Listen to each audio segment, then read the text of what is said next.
목요일을 우리가 맞았습니다. 우리가 어제부터 목요일 날 있게 된 일들에 관하여 쭉 말씀을 살펴봤는데요. 6월절을 맞는 때이기 때문에 6월절 만찬을 하고 있는 때입니다. 예수님과 그의 제자들 뿐만 아니라 당시의 모든 이스라엘 자손들은 이 6월절기를 지키기 위해서 가족들 중심으로 이 6월절 식사를 하게 돼요.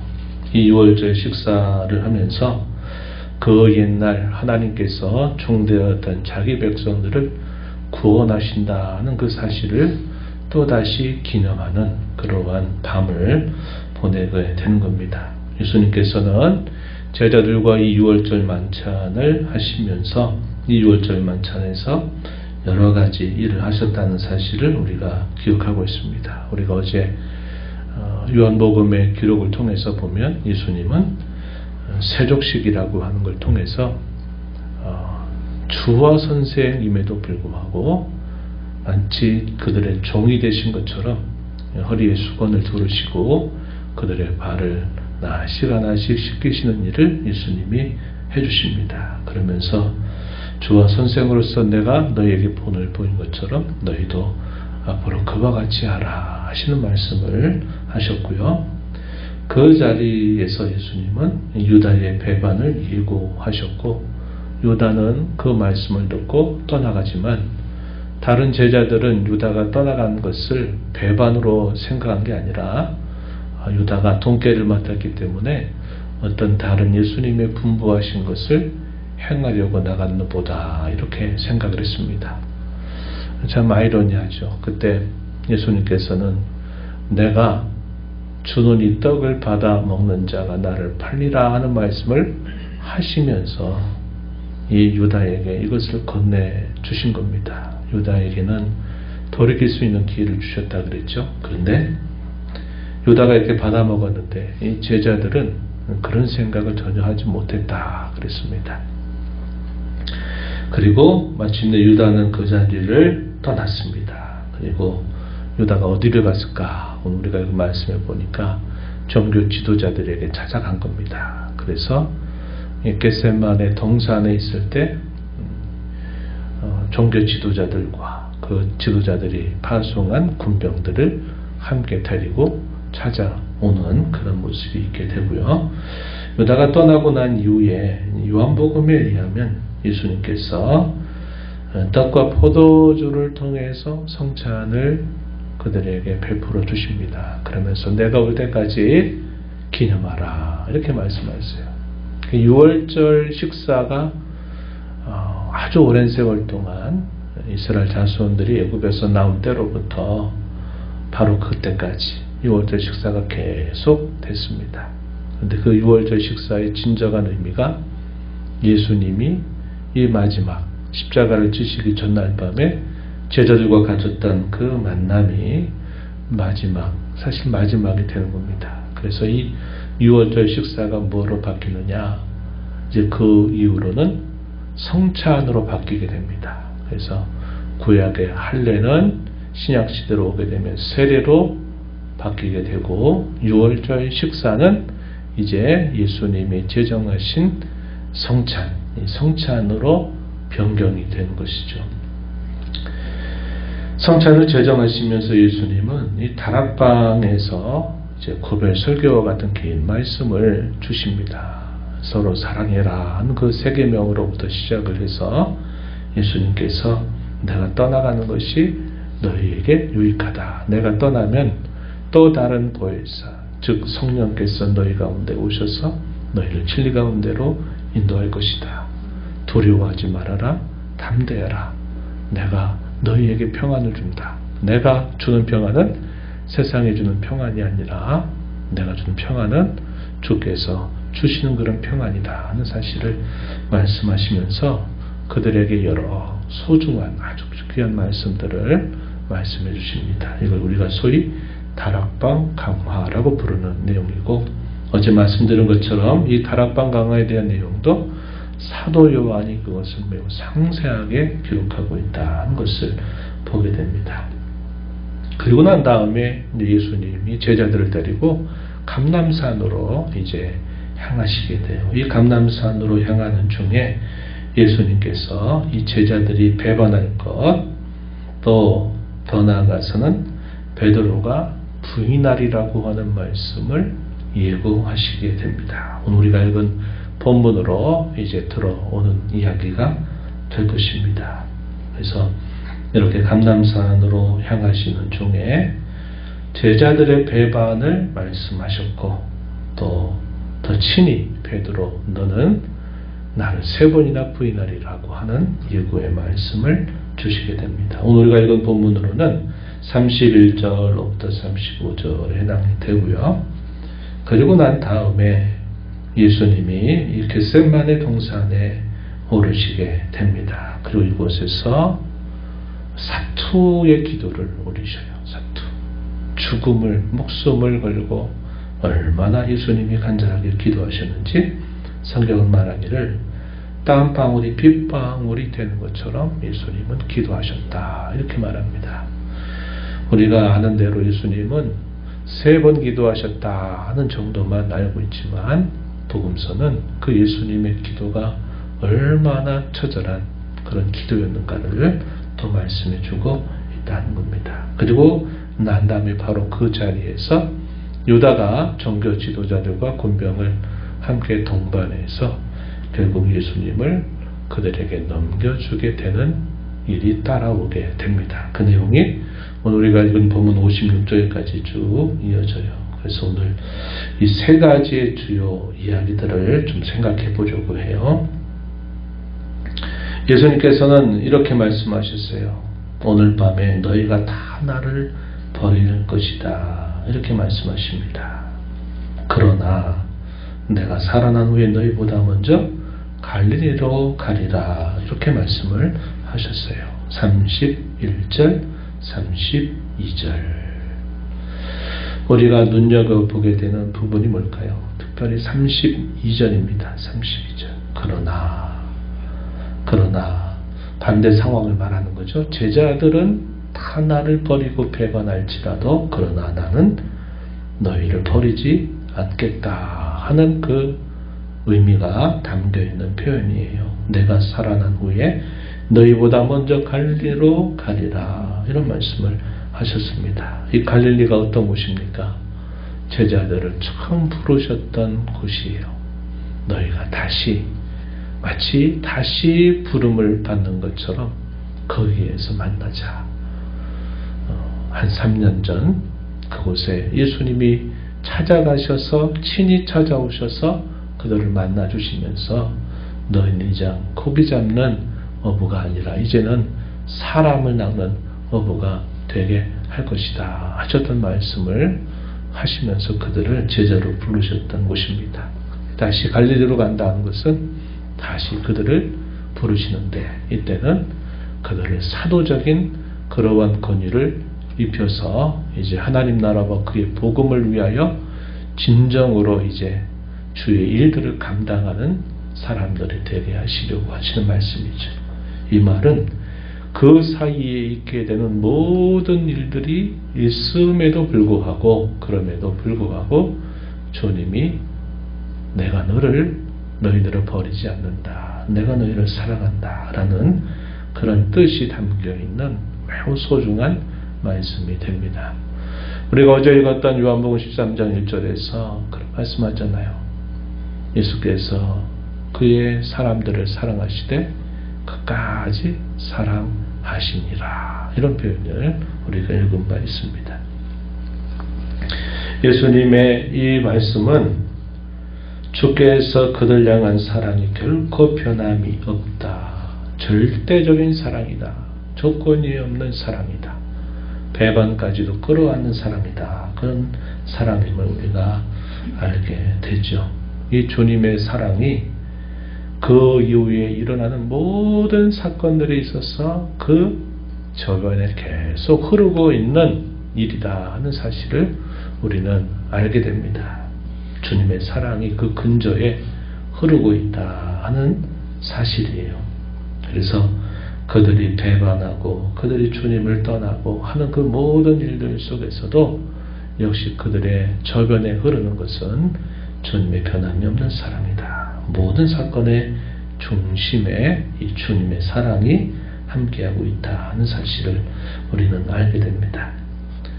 그래서 오늘 본문에 보면 33절에 예수님의 말씀을 듣는데 어떤 말씀을 눈여겨 들었을까요? 이들은 후자보다도 다 버린다고요? 이 말에 이제 상당히 불쾌한 마음을 예수님께 표현합니다.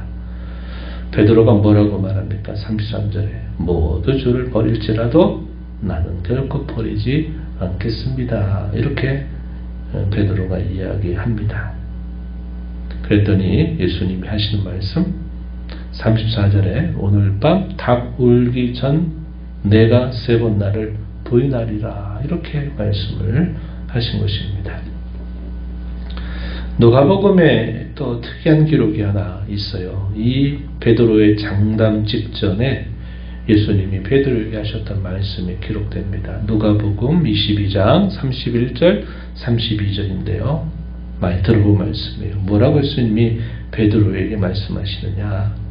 사탄이 밀가부르듯이 너를 요구하였지만 내가 너의 믿음이 떨어지지 않도록 기도하였다. 너는 돌이킨 후에 내 형제들을 굳게 해라. 이런 말씀을 하셨어요.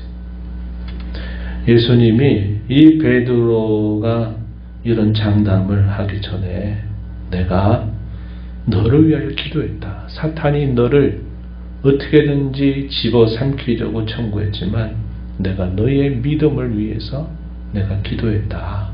너는 훗날에 너는 너의 형제들을 돌이키는 일들을 해라. 마치 예수님께서 베드로를 위해서 하셨던 것처럼 너는 훗날에 내 양떼 주님의 양무리들을 위해서 내가 너에게 한 것처럼 그렇게 하도록 해라. 이런 말씀을 주셨다는 겁니다. 이 말이 귀에 들리지 않았겠죠. 베드로는 바로 오늘 우리가 읽은 이 33절에서 저는 절대로 그럴 일이 없습니다. 아주 다부진 각오를 가지고 이렇게 말씀을 드린 겁니다. 그러자 예수님은 네가 나를 3번 부인하게 될 거다. 이런 말씀을 하시게 된 겁니다. 그리고 이제 마침내 이 감람산에 도착을 합니다. 그리고 이 감람산에서 겟셋마네라 하는 동산에 오르시면서 예수님이 사토의 기도를 올리시게 되는데 제자들 중에서 베드로와 야고보와 요한을 더 가까이 데리고 가십니다. 예수님께서는 이 세 사람을 향해서 뭐라고 특별히 말씀하시느냐. 깨어 기도해라. 이런 말씀을 하시면서 예수님은 좀 더 다른 곳으로 옆으로 가셔서 간절하게 기도를 올리시게 됩니다. 그 기도의 가장 핵심적인 내용이 표현되어 있는데 39절, 42절, 44절에 보니까 이런 말씀이죠. 이 잔을 내게서 지나가게 하옵소서. 그러나 나의 원대로 마시옵고 아버지의 원대로 하옵소서 라고 하는 이 기도의 내용을 붙들고 땀방울이 빗방울이 되듯이 간절하고 처절한 기도를 성도 하나님께 올리게 됩니다. 그러면서 예수님께서는 제자들을 향해서 이렇게 당부하셨죠. 38절에 보면요. 나와 함께 깨어 있으라. 이렇게 당부하시고 40절 가서 보면 한시 동안도 깨어 있을 수 없더냐라고 안타까이 책망하시듯 말씀하신 내용이 소개됩니다. 그리고 41절에 보니까 시험에 들지 않게 깨어 있어 기도해라. 이렇게 말씀해요. 그 기도의 내용이 누구를 위한 겁니까? 너희가 너희 자신 시험에 들지 않도록 너희가 깨어서 기도해야 된다. 이런 말씀을 예수님이 하시게 되죠. 대조적인 모습이 그려집니다. 목숨을 걸고 처절하게 기도하시는 주님, 졸고 있는 제자들, 이것이 대조를 이루고 있는 부분이 됩니다. 그리고 이렇게 시간이 얼마가 흘렀는지 시간이 흐르고 나서 그 캄캄한 어둠 속에서 무리들이 등장하게 된 겁니다. 유다가 이제 종교 지도자들과 그들이 보낸 군병을 데리고서 이제 예수님을 찾아온 것이에요. 오늘날이야 뭐 빛이 있고 뭐 그러니까 그렇지만 고대 세계에 아무 빛이 없을 겁니다. 밤에 떠 있는 그런 별빛이 전부였겠죠. 그러니까 누가 예수이신 줄 알아보기가 힘들었을 겁니다. 그래서 이 유다는 서로 이야기를 했어요. 내가 가서 입 맞추는 그가 바로 예수이니 그 예수를 체포하라. 이렇게 얘기를 하고서 이제 예수님을 찾아오게 된 겁니다. 그런데 예수님께서는 우리가 아는 바와 같이 아무런 저항을 하지 않으시고 스스로 체포를 당하시게 된 겁니다. 56절 말씀에 이렇게 말해요. 이렇게 된 것은 다 선지자들의 글을 이루려 함이니라. 이렇게 표현을 했습니다. 그렇죠? 또 54절에서도 이렇게 표현했어요. 내가 만일 그렇게 하면 이런 일이 있으리라 한 성경이 어떻게 이루어지겠느냐. 예수님은 이미도 예고하셨던 것처럼, 그리고 예수님은 구약의 많은 선지자들이 이미도 예언했던 그 말씀을 따라서 스스로 체포되셨다는 것을 보여줍니다. 성전에서 가르칠 때 그들이 왜 체포할 수 없었느냐. 그것은 주님이 그렇게, 하나님께서 그렇게 허락하지 않으셨기 때문이다 하는 것이고, 예수님이 스스로 체포되신 것은 이미도 예언된 하나님의 말씀에 따라서 그렇게 하는 것이다 하는 사실을 분명하게 밝혀주십니다. 만약에 내가 아버지께 지금이라도 기도한다면 12군단 더 되는 천사를 보내시게 할 수도 있다. 그러나 나는 이렇게 예언된 대로, 이미도 말한 대로 나는 이렇게 체포를 당하는 것이다. 이렇게 말씀을 하시게 됩니다. 제자들은 이것이 너무나 충격적인 일이 되었을 겁니다. 예루살렘 처음에 입성할 때 제자들이 가장 기뻐하는 부류에 해당이 됐었겠죠. 그리고 많은 수많은 사람들이 또 예수님의 그 입성을 기뻐하고 환호하고 구약의 말씀에 따라서 호산나 호산나 하시면서 했어요. 그런데 예수님이 그날 이후로부터 며칠이 지나면서 하시는 행보를 보니까 이게 자신들이 생각했던 것과 이상한 쪽으로 계속 가는 거죠. 좀 눈치 빠르고 영리했던 가룟 유다는 야, 이건 아니다. 이건 아니지. 다른 제자들에 비해서 발빠르게 움직였습니다. 그래서 차라리 이렇게 예수께서 가신다면 내가 굳이 예수와 함께 할 필요가 없다 하는 발빠른 그런 생각을 갖고서 예수님을 팔아 넘기기로 이미 작정을 하고 이렇게 하고 있는 것이었고, 그에 비해서 이렇게 영리하지 않는다라고 볼 수 있는 제자들은 설마 그런 일이 하다가 예수님이 아무런 일 하지도 않고 체포 당하시는 것을 보고서는 큰 충격을 받게 됩니다. 야, 이랬다간 우리도 이제 끝장나겠다. 이런 생각을 하고서는 제자들이 다 체포되는 것을 보고서 제자들이 다 예수를 버리고 도망하니라. 56절 그 부분에 이렇게 표현했습니다. 이게 제자들의 배반이었어요. 근데 또 하나의 두 번째 배반을 한 사람이 있죠. 누굽니까? 바로 베드로입니다. 베드로는 3번, 두세 증인이 있어야 된다. 어떤 말들을 우리가 확정할 때 몇 차례 확인을 해야 되는데 3번씩이나 모른다고 부인하면서 두 번째 이 베드로는 그런 배반까지도 하게 된 일이 있게 된 겁니다. 여기서도 대조적인 모습이 표현됐어요. 뭐냐면 체포되신 것을 패배로 보고 제자들은 도망친 겁니다. 아, 체포당했다면 더 이상 어떻게 할 수 없구나 하고서 다 도망쳐버리고 말았어요. 그걸 뭐로 본 겁니까? 실패로 본 겁니다. 아, 이건 우리가 더 이상 기대할 수 있는 것이 아니구나. 이제 모든 우리의 기대는 다 깨어져 버렸다. 이렇게 하고는 패배로 인식을 하고 도망쳐 버린 겁니다. 예수님 어떻게 하셨어요? 우리가 읽었던 말씀처럼 이렇게 된 것이다. 예언했던 말씀대로 되는 일이다 라고 말씀하시는 겁니다. 이 체포된 것은 결국 패배가 아니라 구원과 승리를 위해서 반드시 가셔야만 되는 과정으로 보고 계시다 하는 겁니다. 여기서도 대조적인 모습이 나타나요. 우리가 주일날도 살펴봤지만 의의 종을 예언해 주고 고난의 종을 그 다음에 이어서 예언해 주었던 것이 역순이라 그랬어요. 순서적으로는 고난을 받고 의를 이루시는 것이다 하는데 예언의 순서는 반대라고 했습니다. 의를 이루신다. 그게 목적이고 과정이 뭐라 그랬습니까? 고난이라고 하는 과정을 통해서 그 목적을 이루실 것이다. 그래서 그 고난은 의도된 고난이었다. 그것은 목적이 있는 고난이었다. 그것은 필수적인 과정이었다는 것을 우리가 함께 주목해 보았습니다. 오늘 말씀도 마찬가지입니다. 이 고난, 체포당하심, 이것은 결코 패배가 아니라 모든 것의 끝이 아니라 그것은 끝을 위한 필수적인 하나의 과정으로서 주님은 말씀하신 거죠. 왜 이런 대조적인 모습이 나타났을까요? 말씀을 모르는 제자들입니다. 말씀을 모르니까 체포 끝났다. 이제는 안 되겠다. 우리라도 살 길을 찾아야 되겠다 해가지고 싹 혼비백산 도망치고 말았던 것을 우리가 알 수 있습니다. 우리가 오늘 이 말씀을 통해서 몇 가지 중요한 교훈들을 되새깁니다.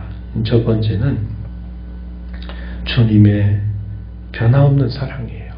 이 사랑이 모든 사건들 속에 저변에 흐르고 있는 것이다 하는 것을 우리는 알게 됩니다. 제자들을 향한 변함없는 주님의 사랑이 이 모든 사건의 중심을 이루고 있고 저변에 흐르고 있다는 사실을 우리는 주목하자는 겁니다. 저와 여러분이 우리 인생을 살아가면서 겪는 모든 일과 사건의 중심에도 뭐가 있을까요? 저와 여러분을 향하신 주님의 사랑이 우리 모든 인생과 사건의 중심을 이루고 있다는 사실을 우리는 기억하면서 살아야 합니다. 그것이 있기 때문에 우리가 무슨 일을 당해도 어떤 처지와 형편 속에 있어서 우리는 그 주님의 사랑으로 이길 수 있고 극복할 수 있고 또다시 일어설 수 있다는 것을 우리는 기억해야 하겠다는 겁니다. 두 번째는 기도의 원칙을 우리가 잘 배워가자고 하는 겁니다. 기도의 원칙은 내 뜻을 이루기 위해서 주님을 이용하는 것이 아니라 주님의 뜻을 위해서 나를 복종하는 것이 기도의 원칙이어야 된다는 겁니다. 잘못된 기도는 내 뜻을 이루는데 관심을 기울이는 것이고 올바른 기도는 주님의 뜻을 이루는데 내가 쓰임받기를 위해 기도하는데 관심을 갖는 것입니다. 우리가 잘못된 기도보다 이제 올바른 기도를 통해서 내 원이 아니라 아버지의 원대로 하시옵소서 하셨던 주님처럼 우리가 올바른 기도를 통해서 주님의 뜻이 우리의 가슴에 우리의 말과 행실에 우리의 삶에 우리의 인생의 여정에 주님의 뜻이 이루어지는 일을 위해서 기도하며 살아가는 저와 여러분이 되자고 하는 겁니다. 마지막 세 번째는 연습과 실전의 차이입니다. 마치 우리가 연습 경기 할 때 막 성과를 내고 잘했어요. 그런데 실전 경기 들어갔더니 아무것도 못하고 그냥 패배하고 떨어져 버리는 실격당하는 그런 일을 겪는다면 그게 얼마나 안타깝겠습니까? 축구 경기를 하는데 동네 축구에서 막 날고 긴다 막 잘한다고 했는데 공식적인 경기가 됐더니 아무것도 못하고 그냥 계속 그러다가 경기가 끝나버리는 것. 참 안타까운 일이죠. 제자들의 모습이 바로 그와 같았다 하는 겁니다. 실전에 투입되자마자 제자들은 혼비백산 도망치기에 바빴어요. 그 직전에 뭐라고 말합니까? 감난산으로 가는 중에 우리는 다 주님과 함께 죽기까지 할 겁니다. 이렇게까지 대답했고, 베드로는 다른 사람은 다 몰라도 저는 결코 주님을 버리지 않겠습니다 라고 이렇게 말했지만, 막상 실전에 탁 투입이 되자마자 제자들은 완전히 무너져 내리는 그런 모습을 보였다 하는 겁니다. 그래서 이러한 일들을 보면은 결국 이 주께서 제자들에게 주셨던 이 말씀에 대하여 제자들이 가볍게 여겼고 그 말씀을 마음에 새기지 못합니다. 또 깨어 기도하라 하는 그 주님의 요청을 무시했던 결과는 이와 같이 실전에 투입되면 아무것도 하지 못한 채 완전히 무너져 내리는 결과가 찾아오게 되고 만다 하는 겁니다. 그래서 우리가 왜 하나님의 말씀을 늘 우리가 가까이 하고 들어야만 되는지, 또 우리가 왜 깨어서 늘 기도하는 일 힘써야 되는지 할 때는 연습과 실전의 차이와 같이 영적인 전쟁터, 바깥에서는 장담하고 다 잘하겠다고 말하다가 영적인 전쟁터에 들어가자마자 완전히 혼비백산 도망치기 바빠버리는 그런 모습이 될 수밖에 없다 하는 것입니다. 그래서 오늘 다시 한번 주께서 하신 말씀, 또 우리가 하나님 앞에 기도하는 이 일들이 우리의 끊임없는 영적인 전투에서 대단히 중요한 것이라는 사실을 기억하면서 잘 무장해서 승리하는 저와 여러분의 삶이 되기를 축원합니다.